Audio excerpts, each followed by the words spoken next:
അൽഹംദുലില്ലാ ഈ വർഷം റമദാൻ ഒരു വെള്ളിയാഴ്ചയും കൂടി നമുക്ക് കിട്ടി. പഴയ കാലത്തൊക്കെ റമദാനും വെള്ളിയാഴ്ചയും കൂടിയൊക്കെ വലിയ സംഭവമാണ്. നമ്മുടെ വലിയാപ്പാരൊക്കെ ഒരു അതിരാവിലെ ജുമാക്ക് പുറപ്പെടും. ഒക്കെ പുറപ്പെട്ട് വലിയൊരു ഉഷാർ തന്നെ ആയിക്കാരം. പിന്നെ ജുമാ കഴിഞ്ഞ് ഉസ്താദ്മാരെ വേദം ഉണ്ടാവും. അസർ വരെ നീണ്ടിക്കണ വേദം, അസർ വരെ ആ വേദം നീണ്ടിക്കും. അസർ വരെ നീണ്ട് പിന്നെ അസർ ജമാഅത്തും കഴിഞ്ഞിട്ടാണ് ഇവരൊക്കെ മിക്ക ആൾക്കാരും പെരേക്ക് പോരുക. പിന്നെ നോമ്പ് തുറയൊക്കെ പെരയിലുമാണ്.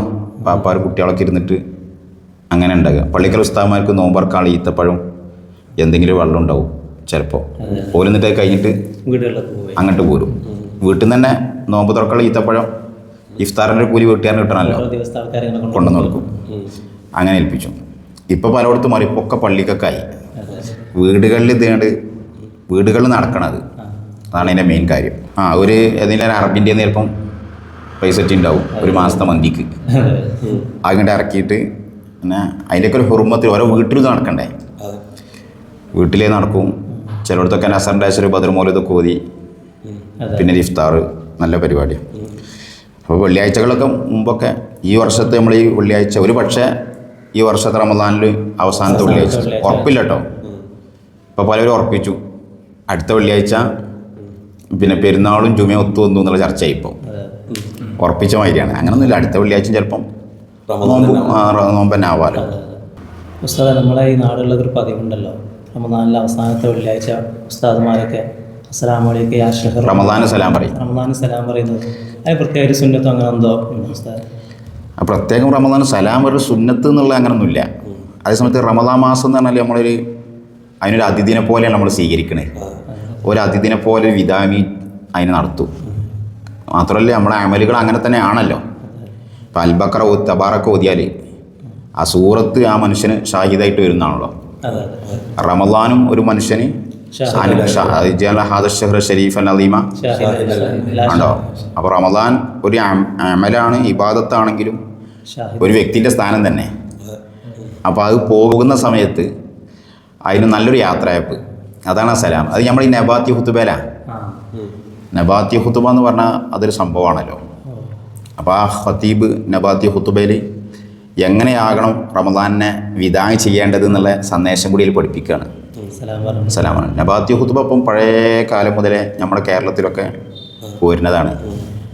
ഞാൻ മുമ്പ് കോഴിക്കോട് കുറ്റിച്ചിറ പള്ളി, മിസ്കാൽ പള്ളി, ഇങ്ങനത്തെ ആ പള്ളികളിലൊക്കെ പഴയ ഹുത്തുബ്ഖാനയിൽ ചില ഗ്രന്ഥങ്ങളൊക്കെ നോക്കി നടക്കണം പലയിടത്തും പോണ സമയത്ത്.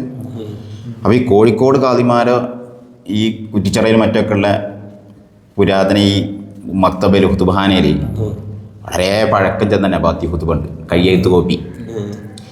ഈ കയ്യെഴുത്ത് കോപ്പി ഞാൻ കാലം നോക്കുമ്പോൾ നമ്മൾ പൊന്നാനി വലിയ മഖ്ദൂമിൻ്റെയും ഓലക്ക കാലഘട്ടത്തിൽ തന്നെ ഉണ്ട്. അപ്പോൾ അതിനെന്ത് മനസ്സിലായി എന്ന് മാത്രമല്ല നമ്മളെ കേരളത്തിലുള്ള അന്നത്തെ ആലിമീങ്ങളും അതിനെ തന്നെ പോരാണ്. ഓൽക്ക് അറബി ഉണ്ടാക്കാറിയാത്തവരല്ലോ ആര് കോഴിക്കോട്ടെ കവിമാരെ ഒരുപാട് കിതാബ് ഉണ്ടാക്കിയവരാ. എന്നിട്ടും ഓല അതിനെ പരിഗണിച്ചു പോകുന്നു. കാരണം എന്താ വെച്ചാൽ ആ ഖുതുബക്ക് ഒരു അംഗീകാരമുണ്ട്, റസൂലുള്ള അംഗീകാരം കൊടുത്തതല്ലോ. അങ്ങനെ സംഭവം ഒരു ബാക്കിലുണ്ടല്ലോ. പിന്നെ ഖുതുബൻ്റെ ഒരു ഉദ്ദേശം എന്താണെന്ന് വെച്ചാൽ തഖ്വക്ക് തരപ്പെട്ട സന്ദേശം പറയാന്നുള്ള അതൈലമ്പാടുണ്ട്. അപ്പോൾ പിന്നെ നമ്മളിനി പുതിയത് ഉണ്ടാക്കണമെന്നില്ല, ഉണ്ടാക്കണതിന് വിരോധമൊന്നുമില്ല. പക്ഷേ അതിനൊക്കെ ഒരു റസൂലുള്ളാൻ്റെ കൈ മശായിഖന്മാരെ നോട്ടുള്ള ഒന്നാകുമ്പോൾ അതിനൊരു സ്ഥാനമായല്ലോ. അപ്പോൾ ആ നിൽക്കുക. അപ്പോൾ ഞാൻ പറഞ്ഞു വരുന്നത് ആ ഖുതുബയിലാണ് ഈ സലാം. അപ്പോൾ അത് നബാത്തി ഖുതുബൻ്റെ ഒരു പോരിശ് തന്നെ. അപ്പോൾ അത് റമദാനെ യാത്ര അയക്കുമ്പം ഒരു സങ്കടം ഉണ്ടാവുമല്ലോ. നല്ല ഇബാറത്തുകളാണ്. അസ്സലാമു അലൈക യാ ഷഹ്റ തറാവീഹ് യാ ഷഹ്റൽ കുനൂസ് വൽ മസാബീഹ് എന്നൊക്കെ പറഞ്ഞു. പഴയ ഉസ്താദ്മാരൊക്കെ ആ സലാം പറയുമ്പം യഥാർത്ഥ കണ്ണീര് തന്നെ വരും. വരും അത്. അപ്പോൾ അതിൻ്റെ ആ ഒരു ചര്യ അല്ലാതെ പ്രത്യേകം റമദാന് സലാം വല്ല സുന്നത്ത് എന്നുള്ള അങ്ങനെയൊന്നുമില്ല. റമദാനെ നമ്മൾ നല്ലൽക്ക് യാത്രയയപ്പ് നൽകണം, നല്ലൽക്ക് സ്വീകരിക്കണം. അത് ഉണ്ടാകുമ്പോൾ അതിനെ നല്ലൽക്ക് ബഹുമാനിക്കണം. അപ്പോൾ അതിൻ്റെ ആ അവല് മുതൽ ആഖിർ വരെ അതിന് ചിട്ടയിലാക്കണതിൻ്റെ ഒരു ഭാഗമാണത്. പക്ഷെ അവിടെ വേറൊന്ന് ശ്രദ്ധിക്കാണ്ട് കേട്ടോ.